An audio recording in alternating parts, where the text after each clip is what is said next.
오늘 우리들에게 주신 하나님 말씀은 히브리서 11장 32절부터 40절입니다. 큰일 났네. 내가 무슨 말을 더하리요? 기드온, 바락, 삼손, 입다, 다윗 및 사무엘과 선지자들의 일을 말하려면 내게 시간이 부족하리로다.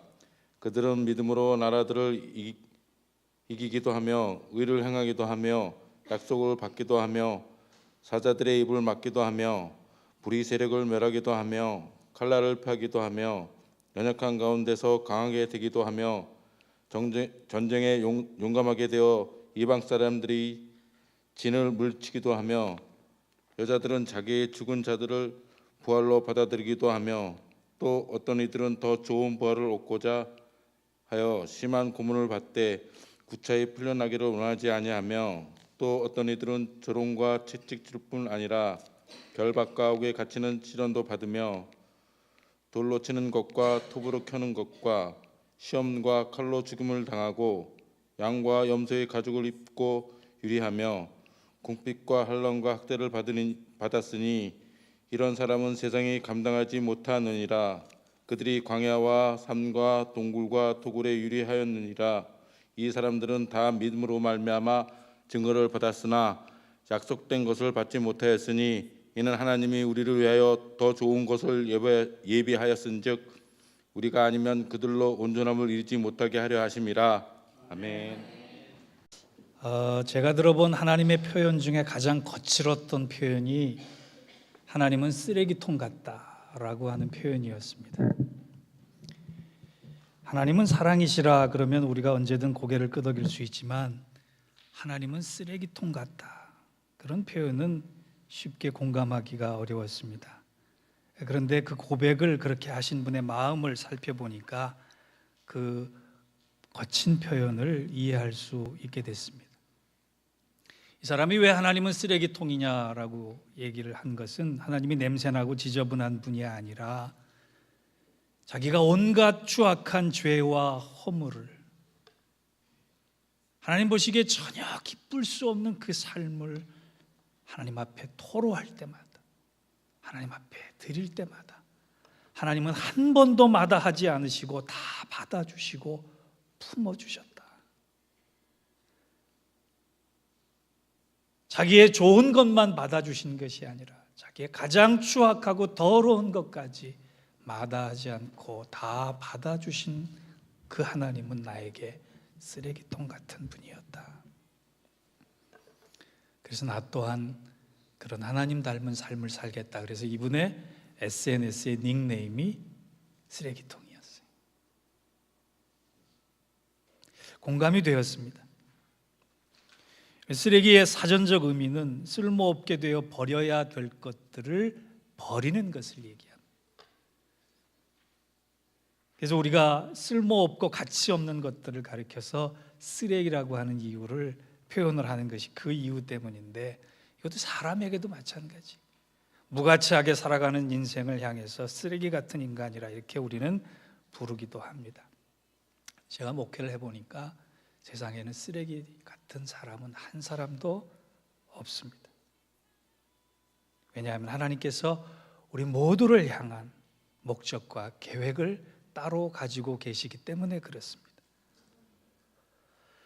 혹시 이 자리에 계신 분 중에 나 같은 사람은 정말 하나님께 쓸모없는 사람이야, 이런 분이 계시다면 오늘 생각을 좀 바꾸시기 바랍니다. 하나님은 여러분을 쓰레기처럼 여기시는 게 아니라 보석처럼 쓰시기를 원하세요. 쓰레기가 아니라 쓰시기를 원하신 하나님.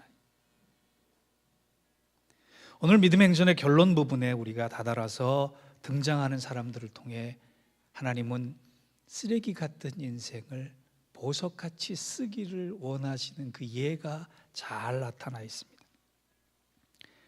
히브리서 11장 31절에서 32절을 보면 이렇습니다. 믿음으로 기생 라합은 정탐꾼을 평안히 영접하였으므로 순종하지 아니한 자와 같이 함께 멸망하지 아니하였도다. 내가 무슨 말을 더하리요? 기드온, 바락, 삼손, 입다, 다윗 및 사무엘과 선지자들의 일을 말하려면 내게 시간이 부족하리로다. 오늘 본문은 6명의 믿음의 인물을 소개하는데 그 사람의 이름이 라합, 기드온, 바락, 삼손, 입다, 다윗, 사무엘입니다. 히브리서 저자는 이 6명에 대해서, 우리가 지난 시간에 살펴봤던 이 사람들에 대해서 증언할 수 있는, 믿음에 대해서 증언할 수 있는 일이 무궁무진하다, 그렇게 얘기를 합니다. 근데 여러분, 성경을 잘 읽지 않으시는 분들 중에 기드온이 누구고 바락이 누구고 삼손이 누구고 입다가 누굴까라고 궁금해하시는 분이 계실지 모르겠어요. 라합도 삼손도 의외의 인물이었는데 바락과 입다 같은 사람, 기드온 같은 사람이 왜 믿음 행전에 들어가 있느냐, 이것을 한번 오늘의 본문의 교훈으로 생각하시고 살펴보셔야 할 것이기 때문에 그렇습니다. 믿음 행전 그러면 좀 유명한 사람, 대단한 사람, 놀라운 업적을 이룬 사람을 먼저 소개해야 될 텐데 오늘 우리가 잘 모르는 낯선 사람들을 소개하시는 이유가 무엇일까? 이것을 우리가 본문의 교훈으로 살펴보고자 합니다. 본문이 뜻하는 것은 이것입니다. 첫째, 오늘 등장하는 이 믿음의 사람들 중에 낯선 사람들은 대단한 영웅이라서 쓰임받은 것이 아니라 아주 못난 사람들이기 때문에 쓰임받았다. 이것을 우리에게 가르쳐 주시는 것입니다. 본문에 이들이 잘남을 가졌기 때문에 하나님께서 쓰신 것이 아니라 오히려 못났기 때문에 쓰신 것을 통해 우리에게 한 가지 가능성을 확인시켜 주십니다. 바로 너희들도 내가 들어쓸 수 있는 사람들이다. 여러분, 이 사람들을 한번 자세히 살펴봤으면 좋겠어요. 라합이라는 사람은 어떤 사람이냐? 천한 직업을 가진 이방 여인입니다. 기드온은 사사 중에 용맹한 사람 같았지만 실은 굉장한 겁쟁이였습니다. 미디안이 쳐들어와서 자기가 추수한 곡물을 빼앗길까 봐 다자 포도주 틀에 숨어서 자기의 곡식을 탈곡했던 아주 겁이 많은 사람이었어요. 드보라의 여선지자의 부관이었던 바락이라고 하는 사람은 장수였지만 소심하고 소극적인 사람이었습니다. 사사기 4장에 보면 그가 등장을 하는데 그의 이름은 원래 번개뿔이었습니다. 이름대로라면 날렵하고 불처럼 용감해야 합니다. 그런데 그는 장수임에도 불구하고 여자가 나가지 않으면 자기는 나갈 수 없는 아주 소심한 사람이었습니다. 드보라가 함께 출전해야지만 전쟁에 임했던 사람이었습니다. 그리고 용기가 없었기 때문에 전쟁에 나가서 승리는 했는데 적장을 죽인 것은 이 장수가 아니라 한 여인네였습니다. 얼마나 못난 사람입니까? 또 우리 지난주에 살펴봤던 삼손은 어떤 사람이냐? 삼손은 다른 사람이 아니라 이기적인 사람이었어요. 그가 마지막에 했던 기도를 기억하십니까? 삼손이 여호와께 부르짖어 이르되 주 여호와여 구하옵나니 나를 생각하옵소서. 나라의 운명을 책임진 사사가 일생의 마지막 기도를 할 때 하나님 이 나라의 민족을 살려 주옵소서. 하나님, 내가 하나님을 생각하는 그런 믿음의 사람이 되길 원합니다. 이렇게 기도하지 않았어요. 하나님, 나를 생각해 주옵소서. 죽기까지 자기만을 생각해 달라고 하는 그 자기 넘어서지 못하는 이기적인 사람이 삼손이었습니다. 사사 입다는 어떤 사람입니까? 기생의 아들, 가족들에게 쫓겨난 사람, 떠돌이 집시, 얼마나 말을 함부로 했는지, 얼마나 무식했는지 자기 딸을 전쟁에서 승리하고 돌아와서 번제물로 바칠 수밖에 없었던 그런 사람이었어요. 다윗은 어떤 사람입니까? 우리가 성군으로 알고 있지만 그는 자신의 죄를 은닉하기 위해서 충신을 죽인 죄 많은 사람입니다. 사무엘은 어떤 사람인 줄 아세요? 종교적으로, 국가적으로, 개인적으로 그는 매우 덕망 있고 존경할 만한 사람임에도 불구하고 사무엘은 실패한 것이 있었는데 무엇에 실패했느냐? 가정에 실패했고 자녀 교육에 실패했어요. 6명의 면면이 가치 없는 인생들을 모아놓은 것 같이 허물 많고 죄 많고 부족함이 많은 사람들을 하나님께서 오늘 믿음의 행전에 써 놓으셨습니다. 그것뿐만이 아니에요. 우리가 알고 있던 위대한 선지자 엘리야는 심한 우울증 환자였습니다. 이방 선교의 문을 연 요나는 분노 조절 장애자였습니다. 룻의 시어머니 나오미는 먹고 살기 위해서 하나님을 외면했던 사람이었어요. 욥은 파산했던 사람이고, 베드로는 스승을 부인했던 사람이고, 도마는 의심병 많은 환자였고, 제자들은 그 막중한 사명을 가지고도 기도하지 않고 게을렀던 사람들. 그런데 하나님은 이 사람들을 들어서 사용하셨다는 거예요. 요즘 우리 새벽 기도회 사사기 강해를 하는데요, 사사기 기도원을 살펴보다가 보니까 사사기의 두 번째 사사가 생각이 났습니다. 그는 사사기 3장 12절에서 22절 가운데 왼손잡이 에웃이라고 하는 인물로 소개가 됩니다. 왼손잡이 에웃. 저도 왼손잡이에요. 힘쓰는 거, 모든 거, 밥 먹고 글 쓰는 걸 제외하고는 다 왼손으로 합니다. 저 형님도 왼손잡이, 유전이에요. 그런데 사사기 3장에 나오는 에웃은 저처럼 타고난 천부적인 힘을 쓸 때 왼손잡이가 아닙니다. 왼손잡이 에웃으로 표현이 되어 있지만 원문을 따져보면 그는 오른손을 움직일 수 없는 장애자였습니다. 유축컨대 오른손이 묶여있는 사람, 조각손이었다라고. 한 손이 없는 사람을 하나님은 그를 불러서 나라와 민족의 운명을 맡겼습니다. 핸디캡을 가진 사람도 하나님이 사용하시고자 한다면 못난 사람의 반열에서 하나님이 사용하시는 사람으로 바뀌는 것입니다. 여러분, 왜 하나님께서 믿음의 행전에 이런 사람들을 소개해 놓으셨는지를 이제 아시겠습니까?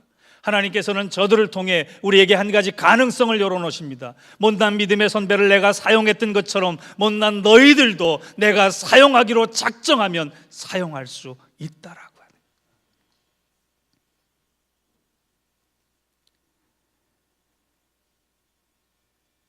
여러분, 못남을 핑계 대지 않았으면 좋겠어요. 부족함 때문에 주저하지 않았으면 좋겠어요. 모자람 때문에 물러서는 사람이 되지 않기를 바랍니다. 우리가 못날수록 오히려 더 좋을 수 있어요. 왜? 우리의 못남 때문에 하나님이 더욱 빛날 수 있기 때문입니다.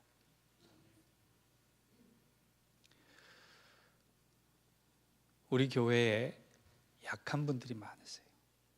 아픈 분들이 많으세요.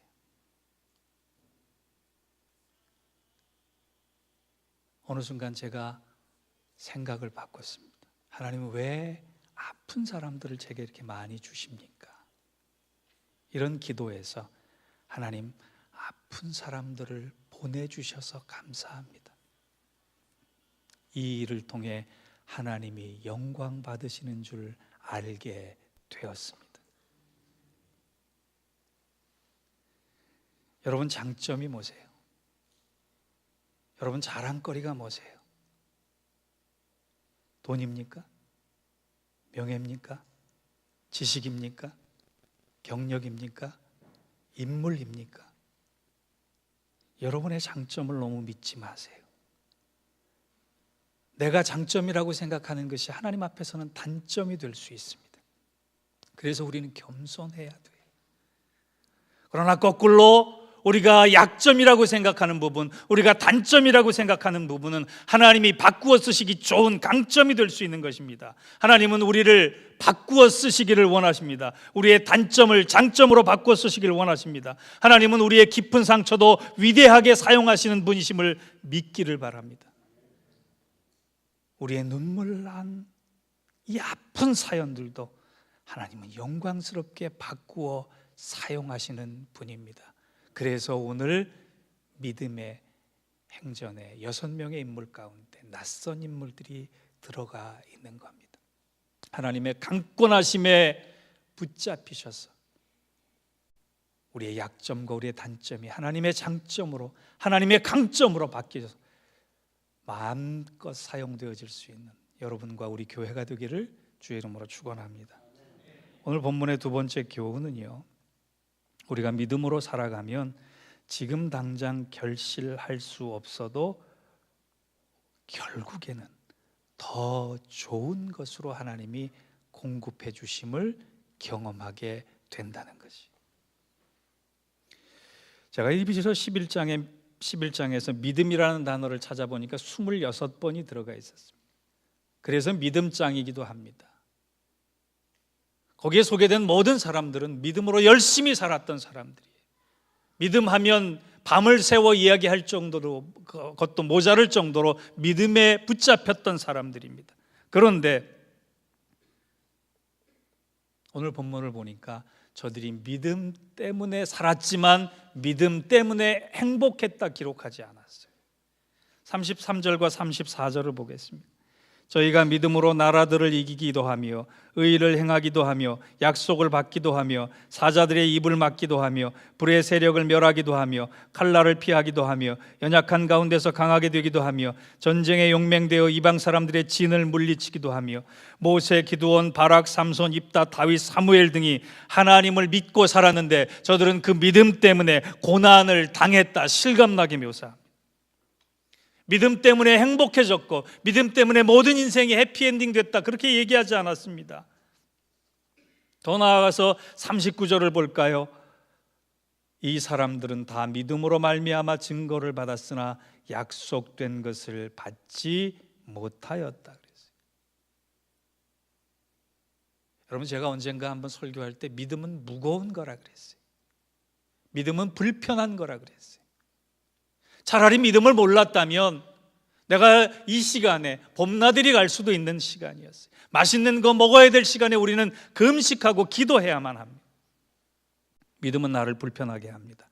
근데 믿음을 가지면 좋은 점이 있어야 되잖아요. 당연히 행복해지고 하나님의 약속하신 것을 이 땅에서 다 풍성히 받아 누려야 하잖아요. 그런데 히브리서 저자는 저들이 믿음을 지켰는데 약속된 것까지도 받지 못했다고 기록해놔요. 저는 이 부분이 상당히 속상했습니다. 어떻게 설교할까? 우리가 믿는다면 무조건 좀 행복해지면 좋겠는데, 여러분, 제 목회의 제일 힘든 부분 중에 하나가 이겁니다. 성도들이 고난을 바로 해석하지 못해 실족하고 넘어질 때, 이때가 참 가슴이 아파요. 어떤 목사님에게 한 교인이 와서 물었습니다. 목사님, 예수를 믿는데 내 인생이 왜 이렇게 힘든 거지요? 돈도 못 벌고 집도 없고 빚만 늘어가고 안 좋은 일은 자꾸 생기는 것 같고. 그때 목사님이 그렇게 물었습니다. 집사님, 그럼 예수 믿기 전에는 돈도 많이 벌고 집도 있고 저금해둔 돈도 많고 좋은 일만 매일매일 생겼습니까?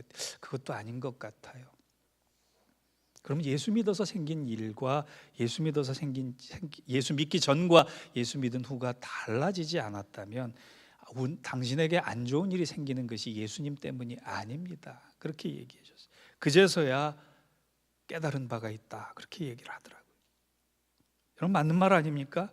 예수 믿으면 고난이 좀 비껴가야 되는 거 아닙니까? 예수 믿으면 내가 고난을 능히 이길 수 있어야 되는 거 아닙니까?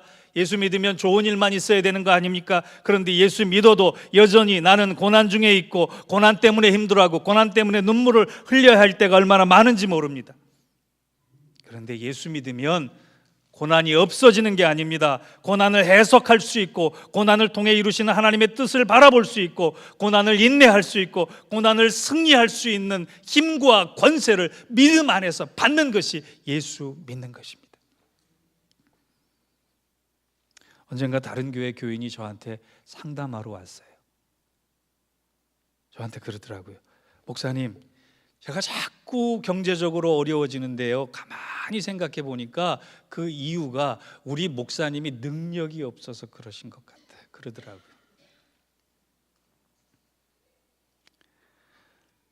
그 말을 듣고 제가 한술 더 떴습니다.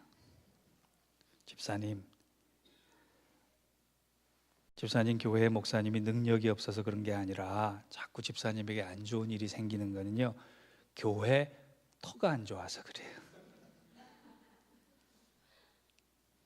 헌금 많이 해가지고 빨리 건물 사서 교회 터를 바꾸세요. 아무 말 못 하시더라고요. 우리도 교회 터를 바꿨는데 잘 돼야 되는 일만 남은 좀 있습니다.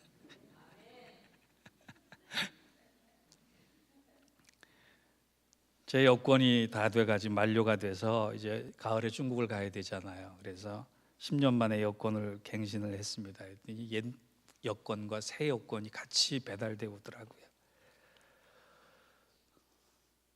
새 여권을 바라보고 깜짝 놀랐습니다. 거기에 붙어 있는 사진이 저를 놀라게 만들었어요. 10년 전 사진과 다른 내가 붙어 있더라고요. 제가 그 사진을 보고 행복하지 않은 것은 뭐 얼굴이 많이 변했기 때문이나 머리가 많이 빠졌기 때문이 아니라 10년 전에 비해서 제 얼굴에 평화가 보이지 않더라고요. 난 나이 들수록 멋있게 늙고 싶은데, 나이 들수록 내 얼굴을 보면 사람들이 얼굴만으로도 은혜를 받을 수 있는 사람으로 바뀌었으면 좋겠는데 사진을 보니까 영 아니올시다. 여러분, 멋있게 늙는 것, 저뿐만이 아니라 여러분의 소망이기도 할 것이라고 생각합니다. 좀 우아하게 늙고 싶고 품위 있게 늙고 싶고 멋있게 늙고 싶다 그러지 않으세요? 근데 그것이 돈이 있으면 됩니까? 아닙니다. 얼마 전 한 항공회사의 오너 가족들이 갑질을 한 것이 뉴스거리가 되었습니다. 그분들의 사진을 보면서 저분들은 권력과 돈을 가지고도 행복하지 않았구나, 그런 생각을 했어요. 돈이 있다고 멋있게 늙는 거 아닙니다. 돈이 있다고 행복한 거 아닙니다.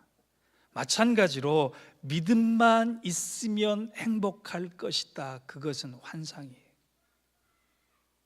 제가 이 설교 준비하면서 혹시 시험 드는 사람 없도록 하나님 막아주옵소서 그렇게 기도했어요.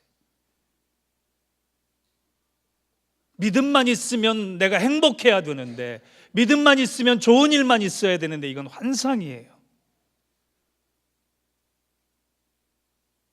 주님은 믿음 때문에 승리한 사람도 있지만 믿음 때문에 고난당한 사람도 있다라고 말씀하고 계세요. 35절과 38절을 제가 읽어보겠습니다. 여자들은 자기의 죽은 자들을 부활로 받아들이기도 하며 또 어떤 이들은 더 좋은 부활을 얻고자 하여 심한 고문을 받되 구차에 풀려나가기를 원하지 아니하였으며 또 어떤 이들은 조롱과 채찍질 뿐만 아니라 결박과 옥에 갇히는 시련도 받았으며 돌로 치는 것과 톱으로 켜는 것과 시험과 칼로 죽임을 당하고 양과 염소의 가죽을 입고 유리하여 궁핍과 환난과 학대를 받았으니 이런 사람은 세상이 감당하지 못하느니라. 그들이 광야와 산과 동굴과 토굴에 유리하였느니라. 믿음대로 살았는데, 믿음을 가지고 살았는데 저들은 조롱받았고 채찍질 맞았고 결박되었고 옥에 갇혔고 돌에 맞았으며 톱으로 켜는 순교까지도 당했고 궁핍과 환난과 학대를 믿음 때문에 받았다.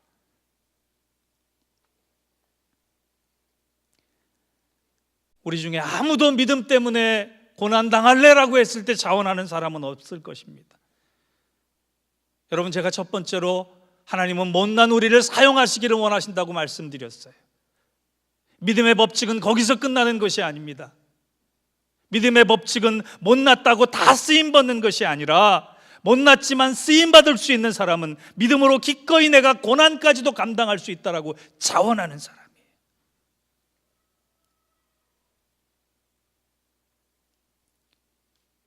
여러분, 하나님께서 우리를 보석같이 사용하실 땐 이 세상의 것만을 가지고 말씀하시지 않으셨어요. 하나님 보시기에 믿음으로 큰 승리를 얻은 사람에게 맡긴 사명이 있고 믿음으로 환난과 고난을 당하는 사명을 맡긴 사람이 있을 때 누구에게 더 큰 상급을 주시겠어요? 우리가 믿음 행전을 써내려가면 믿음 때문에 힘들어도 하나님, 내가 감당하겠습니다. 믿음으로 좋은 일만 생기는 것이 아니라 믿음 때문에 오는 환난과 믿음 때문에 오는 궁핍과 믿음 때문에 오는 학대일지라도 나는 감당하겠습니다. 믿음으로 응답하고 반응할 수 있는 사람이 우리 모두 되어야 할 것입니다. 하나님은 이 시대에 그런 사람을 찾고 계세요.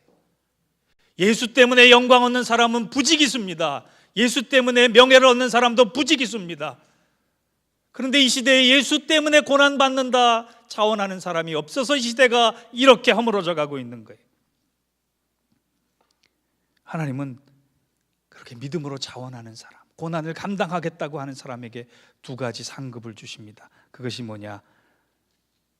첫째, 믿음으로 고난을 받는 사람을 가리켜서 38절에 보면 이런 사람은 세상이 감당하지 못하니라 그렇게 되어 있어요. 세상에 감당할 수 없다라고 하는 것은 다른 뜻이 아닙니다. 이것을 좀 더 원래의 뜻으로 살펴보면 세상은 인정하지 않으나 하나님께서 기뻐 받으신다라고 하는 뜻이에요. 여러분, 축복받는 삶이 뭔지 아세요? 믿음 때문에 내가 매일매일 즐거울 수 있는 게 축복, 그것을 다 얘기하는 거 아닙니다. 하나님께서 내 삶을 받으시겠다는 거예요. 하나님께서 내 삶을 기뻐하시겠다는 거예요. 그것이 우리에게 가장 주어진 큰 축복입니다. 이처럼 기쁘고 복된 일이 어디 있겠어요? 하나님이 내 시간을 받으시고 내 마음을 받으시고 내 눈물을 받으시고 내 기도를 받으시고 내 삶을 받으시겠다라고. 또 한 가지, 하나님이 주시는 고난을 믿음으로 받는 사람에게 주어지는 상급이 40절에 나와 있습니다. 우리 40절을 한번 같이 읽어보겠습니다. 시작. 이는 하나님이 우리를 위하여 더 좋은 것으로 예비하셨으니 우리가 아니 그들로 온전함을 이루지 못하게 하려 하심이라. 여기에서 더 좋은 것은 무엇이냐 하면 예수 그리스도를 통한 구원의 완성입니다.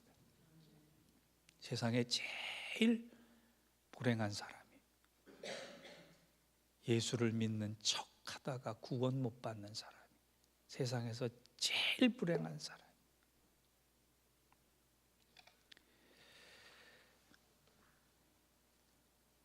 우리가 부르고 있는 찬송가 중에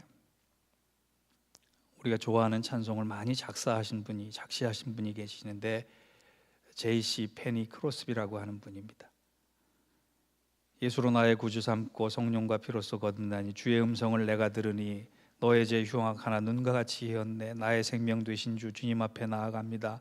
오 놀라운 구세주 예수 내 주 나의 갈 길 다가도록 예수 인도하신 이 모든 주옥 같은 찬송을 이분이 썼는데 95년 동안 살면서 9,000편의 찬송을 만들었어요. 하나님이 놀라운 영감을 주셨는데 불행히도 이분은 생후 6개월 6주 된 때 감기약을 잘못 먹어서 앞을 못 보는 사람이 됐어요. 앞을 못 보고 95년을 살면서 9,000편의 찬송을 만드신 분이에요. 이분의 얘기에 대해서 여러분 많이 들어보셨을 거예요. 근데 저는 이분의 얘기 가운데 가장 감동적인 부분이 어떤 얘기냐 하면 어떤 사람이 크로스비에게 이런 말을 했다 그럽니다.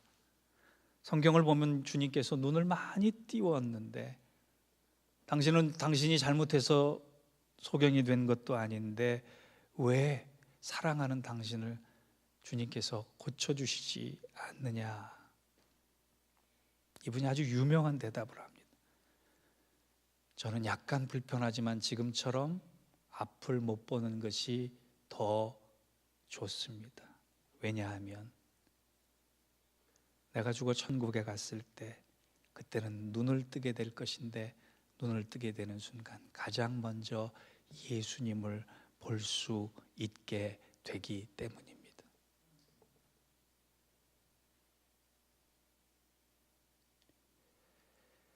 그분에게 있어서 앞을 못 보는 것은 문제가 되지 않았습니다.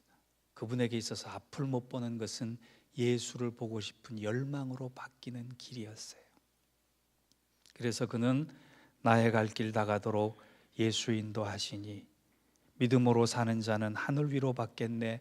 무슨 일을 만나든지 만사형통하리라. 그렇게 고백한 것입니다. 오늘 믿음으로 사는 우리에게 고난을 능히 이길 수 있는 예수 그리스도가 답이 되기를 원합니다. 그 예수 그리스도를 통한 구원의 완성이 우리 믿음의 여정의 마지막 상급이 되기를 축원합니다.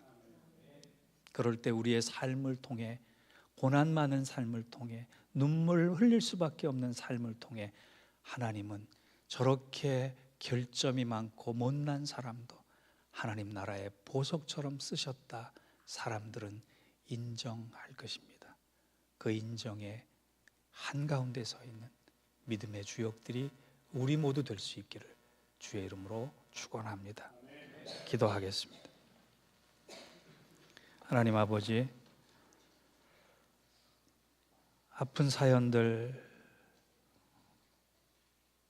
눈물들, 그러나 주님께서 그것을 기억하시고 믿음으로 반응하는, 믿음으로 응답하는 우리의 삶 전체를 통해 하나님의 이야기를 만들어 가심을 믿습니다. 보잘것없는 자를 들어서 하나님의 영광을 나타내시고 우리의 삶의 마지막 끝에 믿음을 통하여 예수 그리스도를 감격적으로 복되고 아름답게 만날 수 있는 구원의 완성에 큰 소리 외쳐 찬양할 수 있는 우리 모두 되게 하여 주옵소서. 믿음 행전의 주인공 삼아 주시옵소서. 예수님의 이름으로 기도하옵나이다. 아멘.